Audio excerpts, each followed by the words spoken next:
Welcome to the Just Jump In live stream.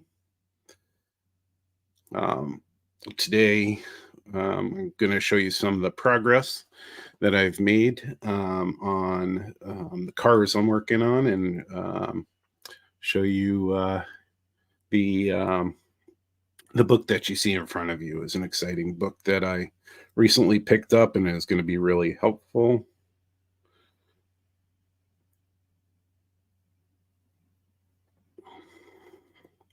And once you know it too, everything else, everyone says that, something always doesn't go right with technology. And my first couple live streams, everything went fine.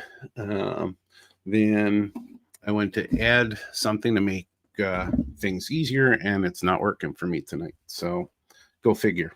I guess it's going to happen to me. So shout out to folks in the chat. So hello, Eileen. Welcome to the chat. Hello, Tim. Welcome. And I will shout out and say, if anyone doesn't know, Eileen is my mother, who has been following my model railroading very closely. And so I really appreciate that.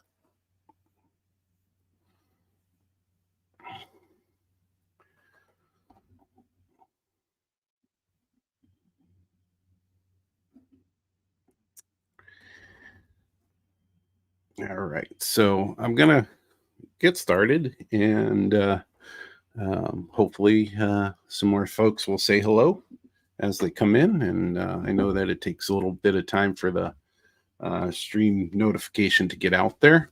But what I wanted to show everybody was this book, this New Jersey Transit Rail Operations Physical Characteristics book. As if you are on part of the other live streams, what I'm doing is I'm aiming to build the railroad that I grew up with, which was New Jersey Transit passenger rail out east. Used to go to Philadelphia a few times, but mostly New York City to see friends and family, and spend a lot of time doing that. And kind of fell in love with passenger operations out there on the Northeast Corridor. And if you're not aware, you're in another part of the country. It's Northeast Corridor goes from Washington, D.C. to Boston, Massachusetts. There's they have Amtrak traveling that. They have in Philadelphia, they have SEPTA. And in New Jersey, they have New Jersey Transit. Between New York and New Jersey, there are also PATH trains that use some of the lines. And those are kind of more, those are definitely commuter cars, and they just cross the river, taking tons and tons of people back between New York and New Jersey. Same with New Jersey Transit, but they run on the main lines and go to from Philadelphia to New York. And good evening around the layout. Thank you for joining. I appreciate all that you do for the hobby. By the way, I've been listening since you got started with your podcast, and really enjoy them. So welcome. So going back to this book, so this was done for the engineers who aren't normally operating on New Jersey Transit lines on the Northeast Corridor, and it's a modeler's dream. So if I open it up, here you can see it's basically describes the lines as you go. And so I know that this doesn't mean a whole lot to everybody, but the primary station, or the main station that I want to build, is New Brunswick Station. And so this gives me the layout of the track and the signals and any spurs or anything like that. And so it really is going to help with modeling the lines and trying to get them somewhat accurate. As I talked about, this is going to be for the I'm doing this partially for myself and partially for, well, it's all for myself, let's be honest, but the AP program, and so one of the certificates is for prototype, for making your model as close to the prototype as possible, and so this is going to be very helpful. And the other thing I wanted to show you on here, so it gets really into the nitty gritty here. This is New York Penn Station, and believe it or not, this is actually underground in New York City. So it's under Madison Square Garden, in the lower end of Manhattan in New York. And you can see coming from New Jersey, there are just 2 tracks in a tunnel. So I'm hoping to be able to model that and then come out and expand into the track. And it's not, there's no way I'm going to be able to build this with any room that I could possibly get, you know, and so it's going to be probably just 4 or 5 lines that I can spread out as much as possible. But this is, again, absolutely invaluable to making that happen. So I just wanted to share that. And I got this at a railroad club in there. They had a little shop in the front end of their club, and I got it for a couple dollars. And my mother, who's on the on the stream tonight, might have had something to do with that when we went to see the layout there in Burlington County, New Jersey. So shout out to their club as well. So just to update where I'm at.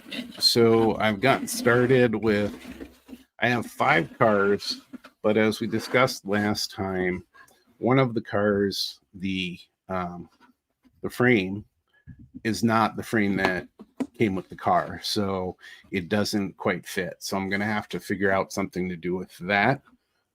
For the AP program, I actually just need 1 passenger car or passenger related car. And you can see I have 4 here, and that was again because this was a gold mine that I found in Chicago. And so I've gotten started on tearing it down. So there were lots and lots of pieces that went with that. So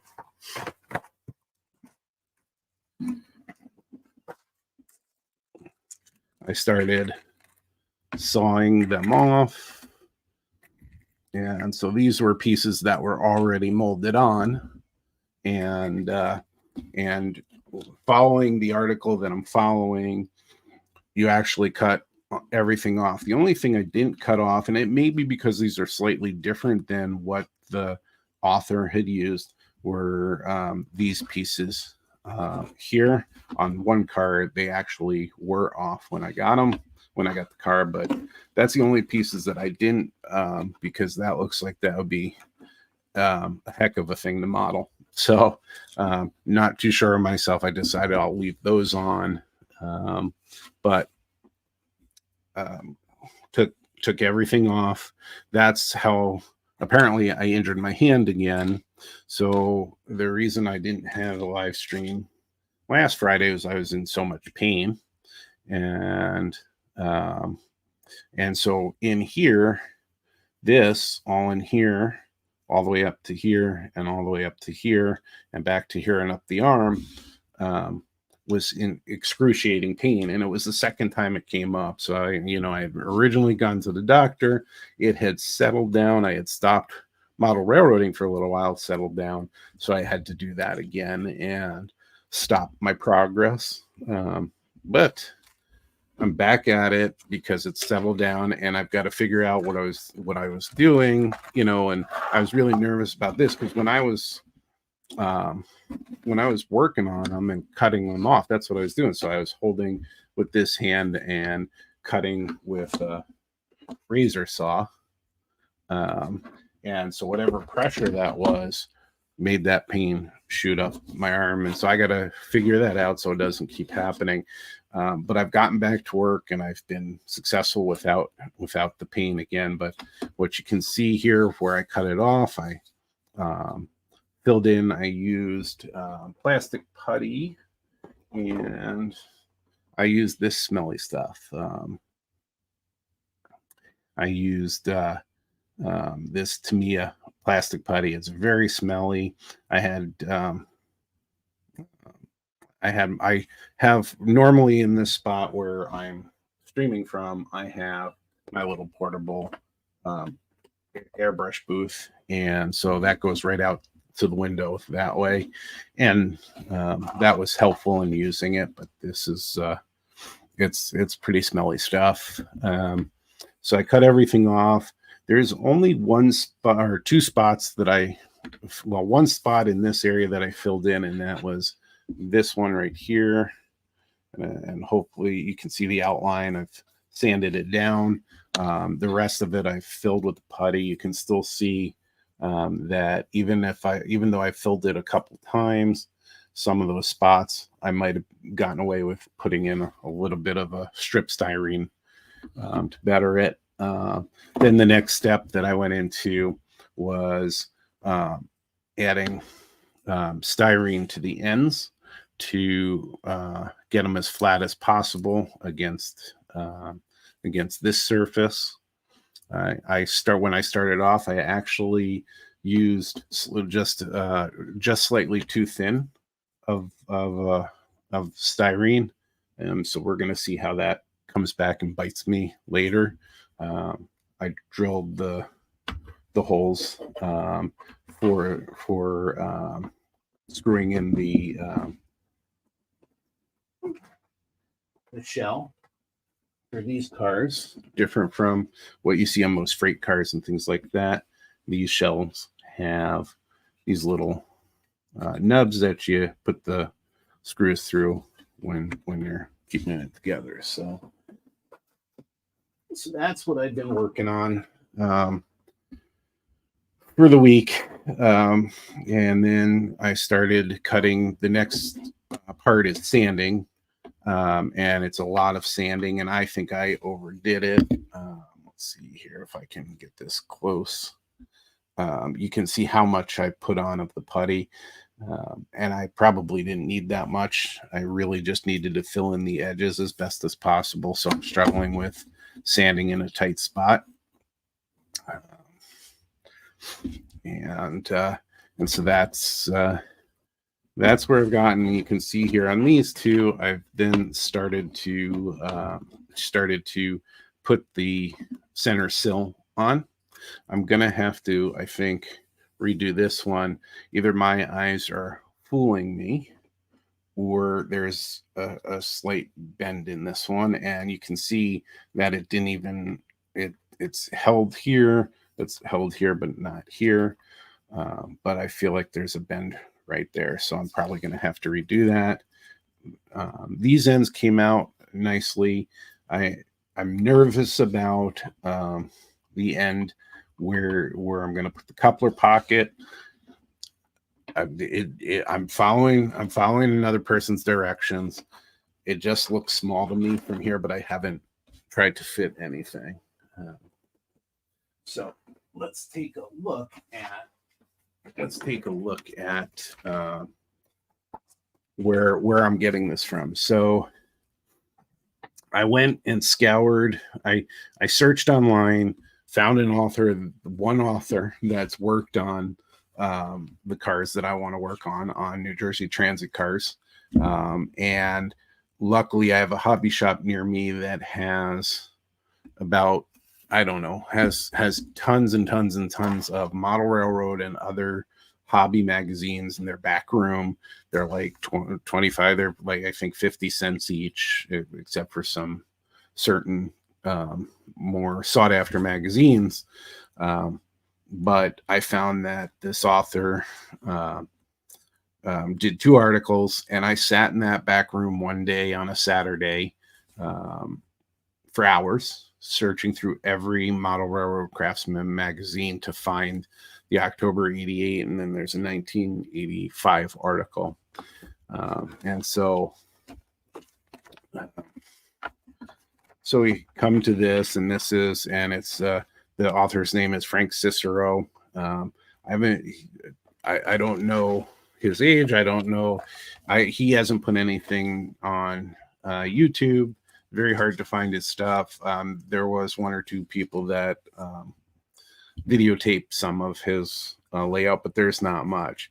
But he does a good job describing all the steps that he's done. And so, I'm going through that. And right now I'm working off of this, this underside here to get to where I need to be with the car. And you'll note, I don't know if you can, it's too small anyway, but this is a half size diagram. So I used the trusty old printer. It came out really blurry, but I got it to full size, and so that I can then really measure against it. And and it looks like, again, where the coupler pockets are going to go. That's the amount of room. Now it has a pilot on there. It's on here. It's very small, so I don't know if I have to add that, which I probably will on one side. But again, there are slight differences because I don't think I got the same Walther's car that he had used. So it's going to be close. But if I can get it to this and show that I've done that and I've modeled it to how the article's done it, then that'll hopefully get me merit. And so there you go. So that's what I was working on. So as we talk, I'll probably try to do some work on this and show you what I'm doing here. Bought a whole bunch of styrene for this project. I looked through the whole article, tried to pick up everything. So I have a question for the group. There is one of the requests was for 05 sheets styrene. And I don't see it on, I didn't see it in the hobby shops, and I went to Plastruck's website and I went to Evergreen's website, and they don't show they make it. And the only thing I could find was one sheet of clear styrene that was 05 thick. And so I'm wondering if anybody knows of anybody who makes it that small in it's he says he used well, it's not 05. I'm sorry, it's not 05, it's 005. So it's 005 by 015 styrene to add here, and I just couldn't find it. So if anybody has any advice on that, great. If not, then I will come up with something else to do. Let's see.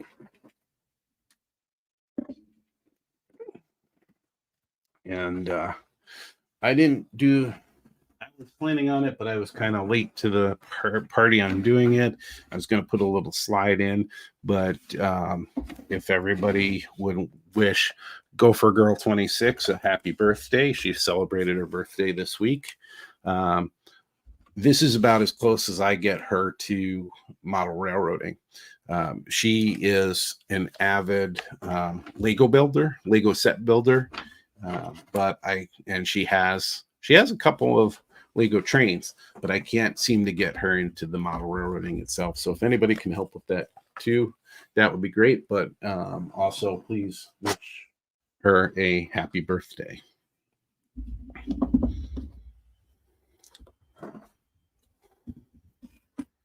So as always, every time you do a new session, you want to get a new fresh blade out.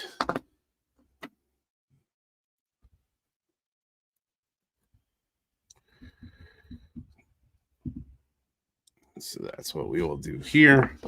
And if you get one of these from Excel, these are nice. There's like, when you first get this, like 15 blades come with it, but it's got a little disposal here, and then that'll pop open on the bottom, and I usually wrap them up and I write blades on them before I throw them out, so that when they're being sorted and everything, at least they're protected and for initially, and people know what they are.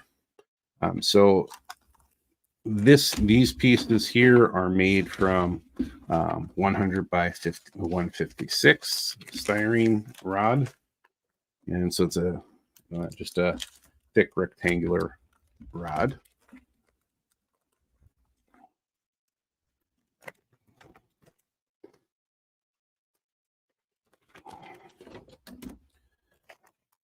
And I've already cut one. I have one left. I quit while I was ahead, I guess, the other night, and done that. So I'm using, I have a scale ruler, but it has millimeters on it, and that was my light that just went out because it's wasn't plugged in and was dying.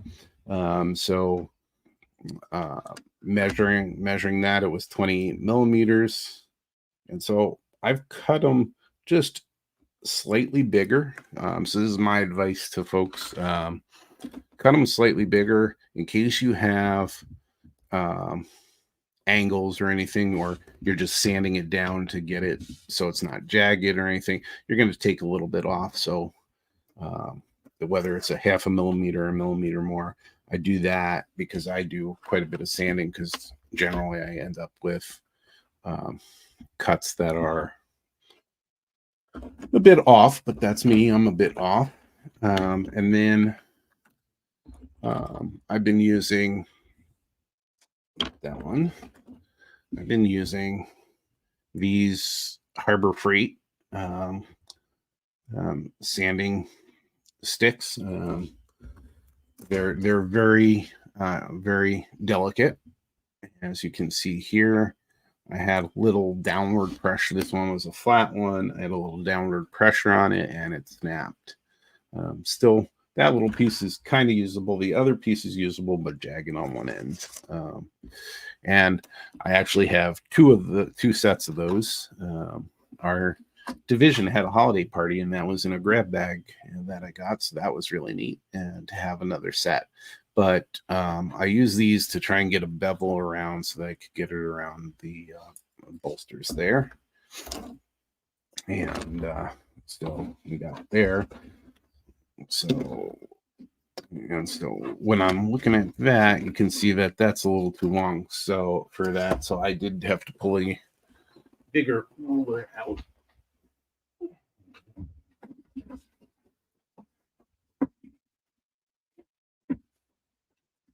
In order to make sure to measure those and do any type of conversion I need to do, if I need to do it. And I probably first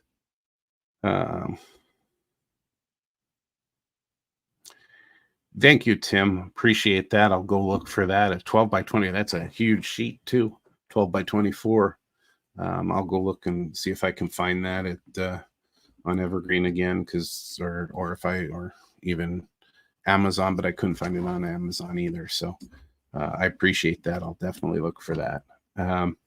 So I was thinking that I needed to measure from end to end, but it needs a little room for the bevel. So when I'm measuring it, see that it comes out to just about 7 3/4 inches. And again, I always cut larger because I can cut away, but when you cut smaller, then you waste it because it's not going to fit in there. So, and with if you have something to square it up, it's a good idea to square it up. 7 3/4. So I'm going to go just 1 more tenth over that. And this is where can end up getting a little bit diagonal. And with styrene, I'm getting better at this. I used to be one that cuts all the way through, but there's barely, you're not even going to be able to see that probably. There's barely a line in there, but then it snaps. Once you get used to doing that, your cuts are going to be a lot better. And so I'm working on it for sure. So, and you can see here, I didn't cut it long enough. You can see it's, Tim was, so at Scale Model Supply, that was the one I saw there that they had was clear. So I got to see how the part is, because I mean, we probably could just paint the clear on that, and that could work. So I could probably get away with this, but it's cut. But I'd rather have it snug. I'd rather cut it down from there. So I will try another one here. Try that again. So let me, and it might be my lighting in here is not great, and I just lost one of my lights. I got to plug it in.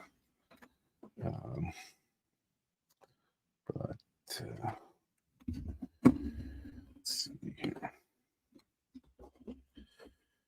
So yeah, it's very close. We're gonna move these out of the way for a moment.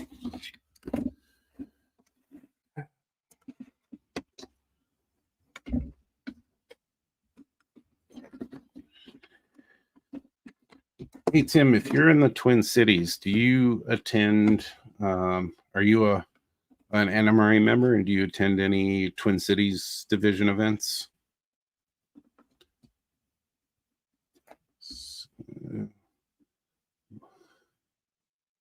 Yeah, 3/4 was even went further. I might even do, let's just err on the side of caution here. I'm going to do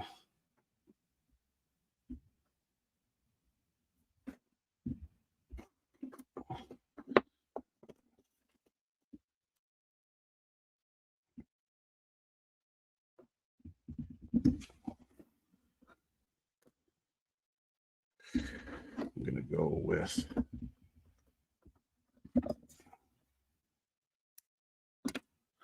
eight. And then, so this is quite a bit longer. So I went more conservative. This way I can cut it down. So I'm gonna sand this part first before I cut this part, so I can see how that fits in. The other thing, it's not as easy on these. I wonder if I can use something like this as a jig to keep it square, keep it kind of straight, so that we don't run into the bend that happened there. But I got to figure out something, because you know that's how I do things. I do them pretty sloppy. So again, let's see here. So that looks pretty diagonal, and I'm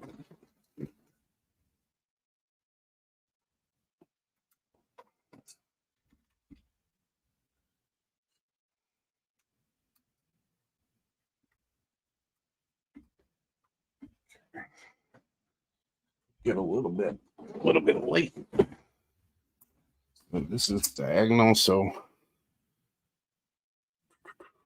first we will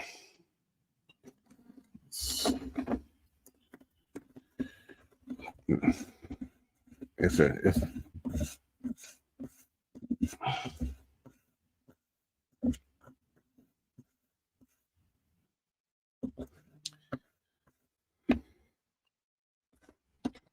at the Tim, at the operators retreat, did you and I work on a layout on work a yard together?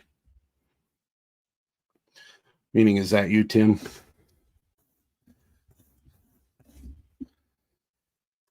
one thing you'll get to know about me is I need name tags, and I'm glad that that our division uses name tags often because I'm terrible with names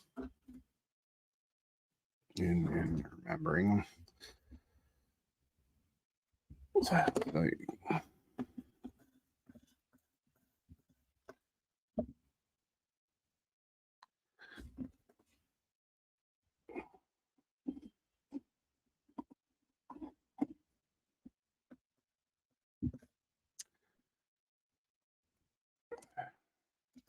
Let's see if we can get this started.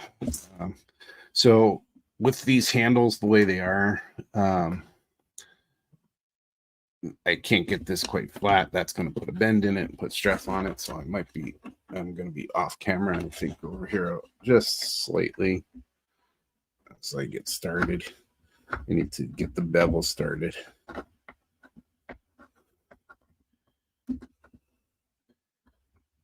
And another question, because I'm not a professional sander. If anybody knows, is there a good way to clean these out other than rubbing your finger on them? Is there something that you can rub them against that can get whatever you're sanding out? Because that would help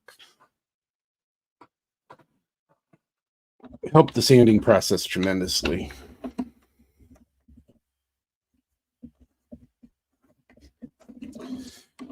And the other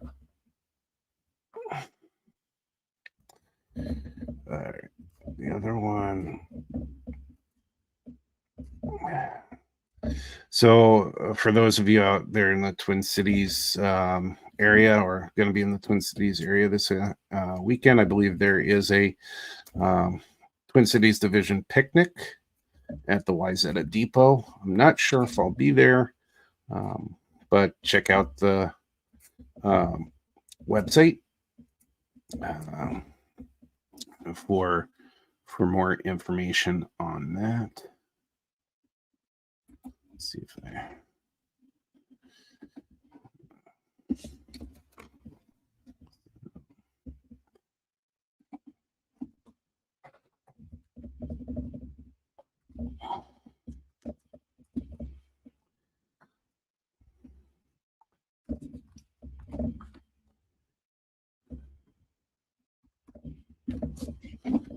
Excuse my arms.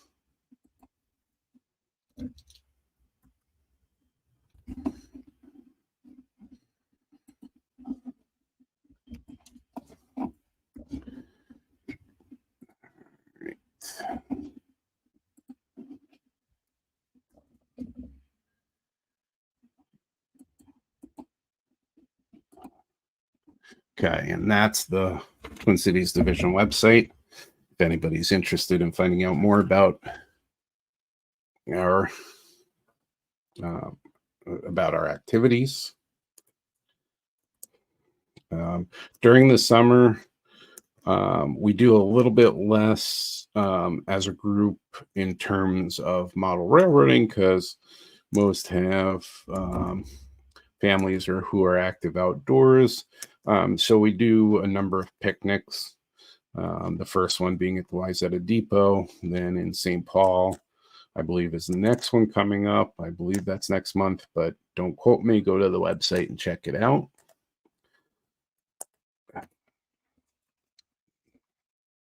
And then, and I'm so into the model railroading, and I don't care if it's warm outside most of the time, or I only care when it's cold outside. So, not sure if I'll be attending the picnic or not this weekend. Okay, so, and if anybody has any tools or anything that they would use for beveling that they think is better than this, I would appreciate any advice, because these are not, again, I'm learning as I go, and that's the point of just jump in, is to just jump in and try, and that's what I'm doing. And I love getting advice from others, And I mean, hopefully it's not a whole lot of criticism and it's more advice, but you run into that sometimes.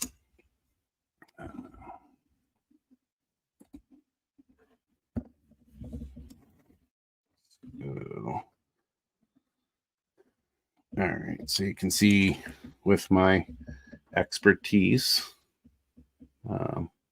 even with that, it's kind of off to one side, and I'm trying to get it a little more even. So this, for me, this is a bit of work, and that's why I ask if anybody else has any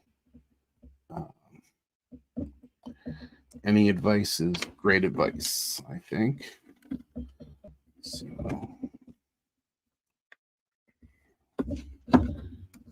that's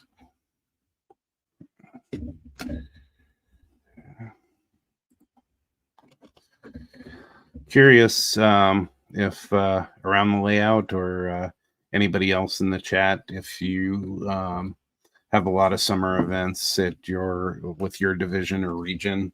I know we're coming out of quite a few regional conventions, including Twin Cities had one in Eau Claire, Wisconsin in May, and we had our premier event, I think, is the Modelers Retreat, and a newer event is the Operations Retreat that introduces operations to folks that are new to it. And I did it for the first time, and I didn't make any trains fall on the floor, and I didn't really piss off any layout owners, and I don't think I will. I outstayed my welcome or anything like that. So I think that was pretty successful. It's still quite intimidating to me, but the graciousness of the owners and willing to help and trying to just make sure it was a good time for everybody, and it was great. There was a lot of travel around the Twin Cities. The layouts I had were quite a distance apart, but it was still a great Saturday. And so what the operations retreat does is we have a get together either the night before or the day of. This time it was the day of. We had breakfast, and we got to meet the layout owners and ask questions. And then there was a 2-hour operating session in the morning, and then a lunch period, and then a 2-hour operating session at the second layout that you were assigned to. And so that was a really great introduction. As you know, some, depending on the size of the layout, some operating sessions could be hours and hours, and there's plenty of operations in the Twin Cities. So if anybody's in the Twin Cities or coming to the Twin Cities and wants to operate on the layouts, get in touch, and we can certainly connect you to layout owners in the Twin Cities. This is just really bothering me for some reason. It's kind of hard to see, but it's just off, and it's really bothering me, and I don't know why. I can still get it to be straight on there.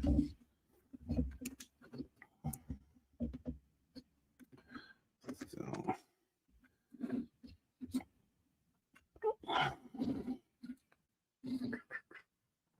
and of course, my pen, pencil are AWOL. And so I'm going to have to do this by the dreaded eye right now. I mean, I don't have to. I could take the time to go find one. But I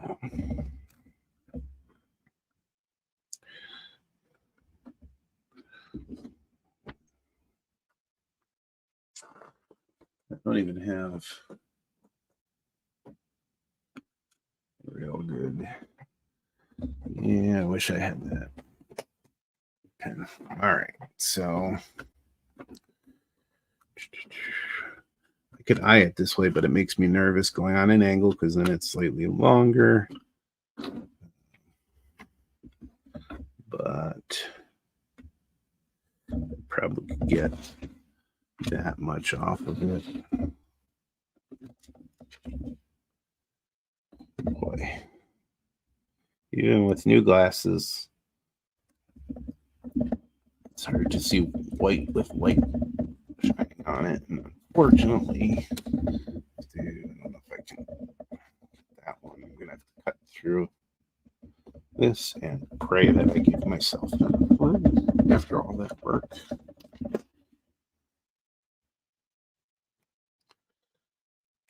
There we go. Let's hope. Let's hope. Yep, still room for a little bit of bevel and more, I think. So this is kind of the, if you're into a hobby like model railroading or anything else, this can end up being some of the mundane parts of it. It depends on what you really like or don't like. I like building a lot. I like creating a lot. And I recently had a string of structures that I built, and I shingled a roof for the first time. And I didn't think I would ever have something that I would hate doing in model railroading, but I officially have something I hate doing in model railroading, which wish somebody else would do for me, and that's when using a shingle roof. I did not enjoy that at all. So now I have my thing that I'm willing to farm out if I shingle a roof again.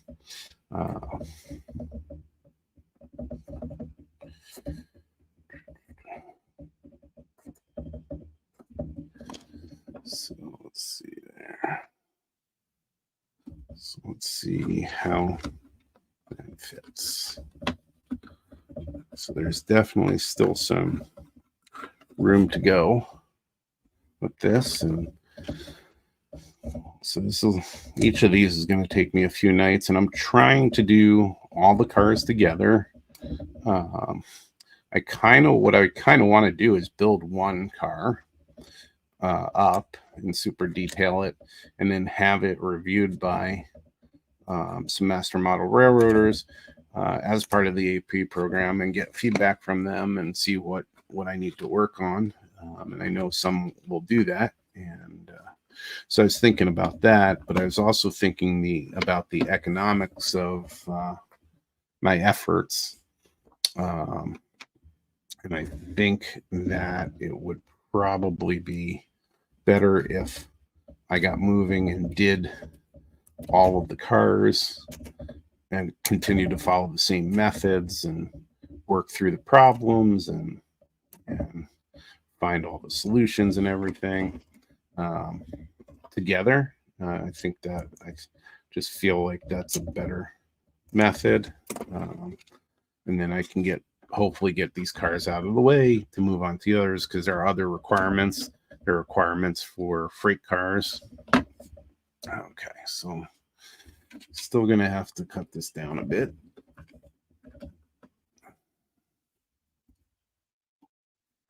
So,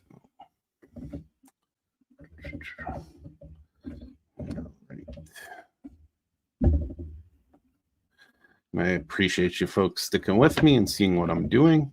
And I hope that it either inspires you or shows you what not to do, maybe helps you get through a problem you were having by watching me mess up on something and help choose a different method, maybe. I think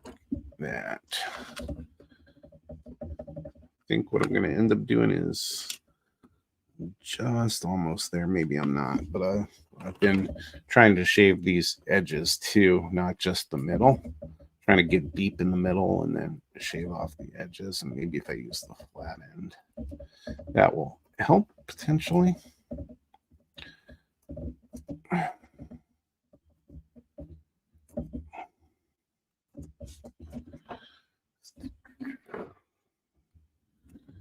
I haven't put out let's get a little closer. I haven't put out a video in a bit. I'm trying to compile. I have 2 videos in the works.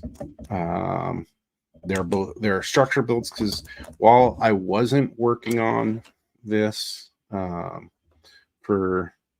was having trouble getting started with this project, and just the prospect of not having the room right now to do it and get to the end kind of stopped me.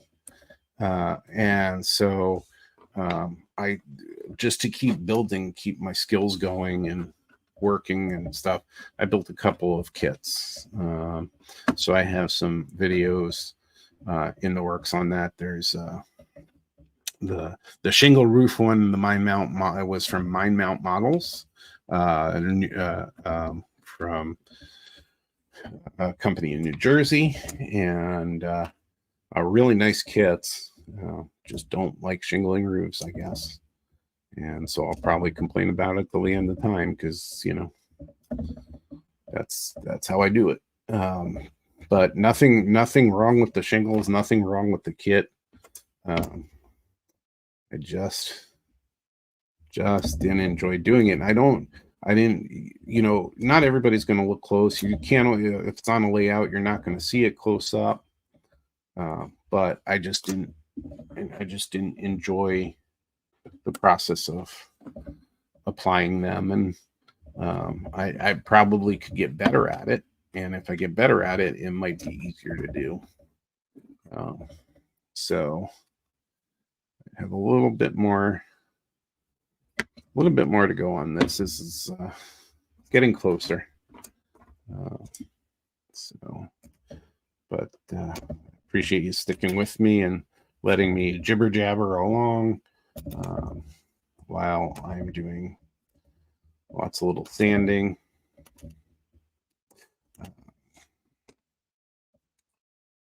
Why does it look like that on that end?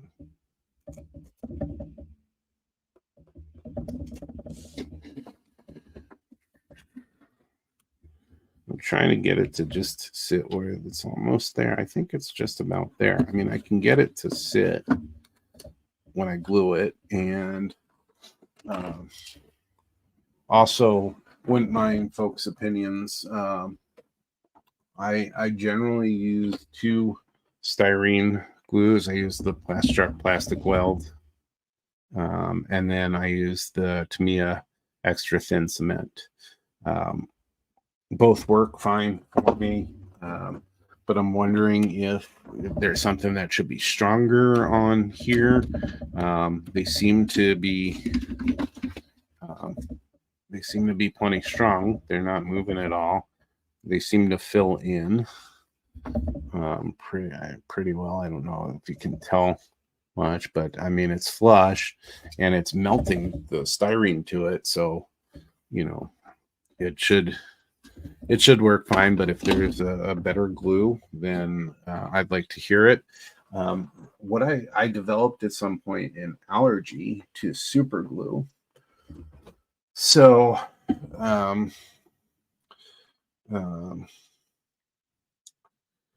what I did find, and it's not cheap, is CA glue that is from Bob Smith Industries. I think it's called Bob Smith Industries, but they label for whoever's selling, they can label for it. But it's called Super Gold, and I think there's a Super Gold Plus, and it's odorless. It's probably just as dangerous for breathing in anyway. I don't know, but it takes a little bit for it to hold, and if it's not a thick enough amount, it can separate a little bit. So it's not as strong, I think, in my opinion, as straight CA glue. But I was having trouble breathing, even with masks and everything. And I was definitely having an allergic reaction with CA. So it's been more expensive, but it's been a godsend because it still does its job. So see. Okay, so I think that we can go with that. Like I said, I'll probably want something slightly longer than this, but I mean, this will work to keep it straight once, I can get it glued down, and then it takes a couple seconds to hold. And then I can make sure that I have this in place. So that's probably what I will do next. But I'm not going to do that on camera here at this point. You guys have been with me for almost an hour. I wanted to check to see if there are any additional questions out there in the chat, and I really thank you for the input and for joining me today and giving me some advice on here. And Tim, I'll go looking for that the 9009 evergreen styrene sheet. I'll double check if that's if Scale Model Supplies has it, and then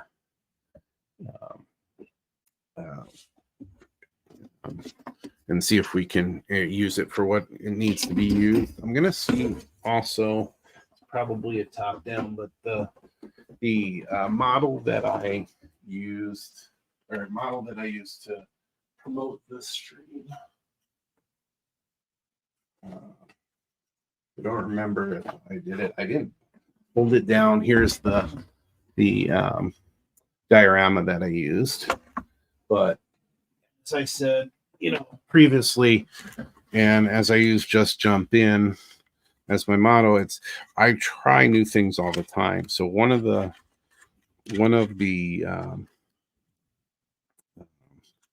things I wanted to do is try graffiti, because I'm not artistic enough and I don't have the dexterity, eye-hand coordination, whatever you want to call it, for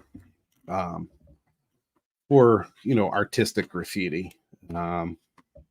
So I had this Blairline kit, and I've done a few Blairline kits, and I like to try to move on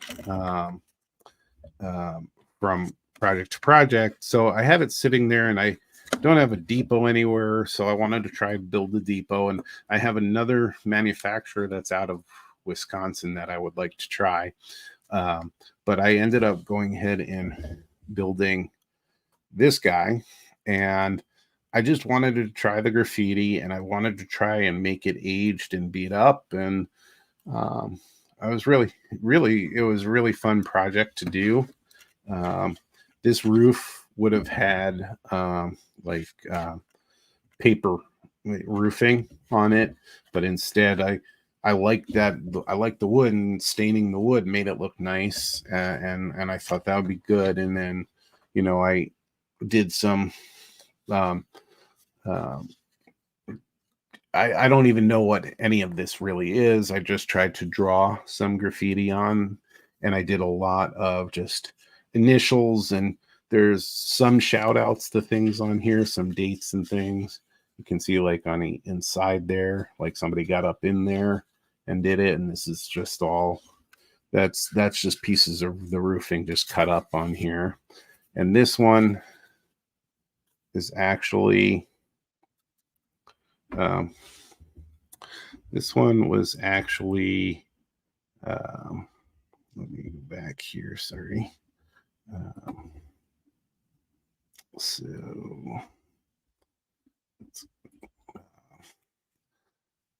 that's a decal. That's also from Blairline. I don't know if you're trying to get it so that you can see it. The light's a little bit of a problem. It was interesting to put them on. I'm getting better at decaling stuff. I haven't been great at it, but a dexterity thing. Looking up close here, some of the things that I did. The one thing that really got me started on this is I broke up the windows, the acetate for the windows. It's kind of not. And then I put scale 2x4s on there, drilled some holes, That's all 2x4s plus knocked a hole in it. These came with the kit, the bay doors for the depot, and I kind of knocked the hole in it and then did up the graffiti. Here's one shout out to the Twin Cities division right there. And there's a couple dates, like I said, and things. And here's one other attempt at a decal, because I'm not ready for that kind of artistic bit. But I'm not sure this is what the Blair line had in mind when they put this together. Tried to vary the breakage of the windows and the setup there as well. And then I did some, one of the things I haven't done well with is detailing, and detailing in the on the interiors. But I did some of that. Let's see. Once again, lighting is something I need to solve here.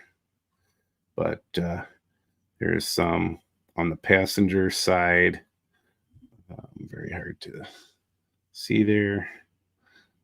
But there's I made some benches and broke them up. There's a trash can in there, some tires for some reason. And then on the freight side, it might be a little bit easier to see. There's some of the roof in there. There we go. There's some of the roof in there. That's the chimney broken up. There is a coupler in the corner, and tried to do some graffiti on the walls as well. I definitely have to get some better lighting for this to show stuff like this, but this was a really fun project to do.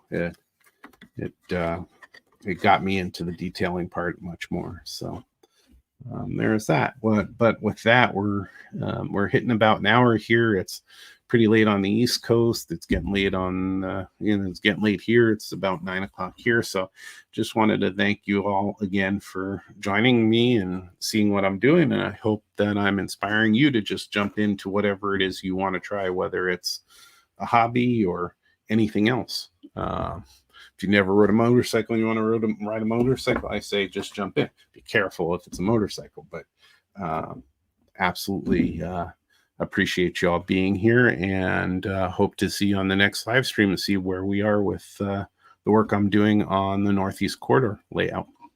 Thanks so much, everybody. Have a good night.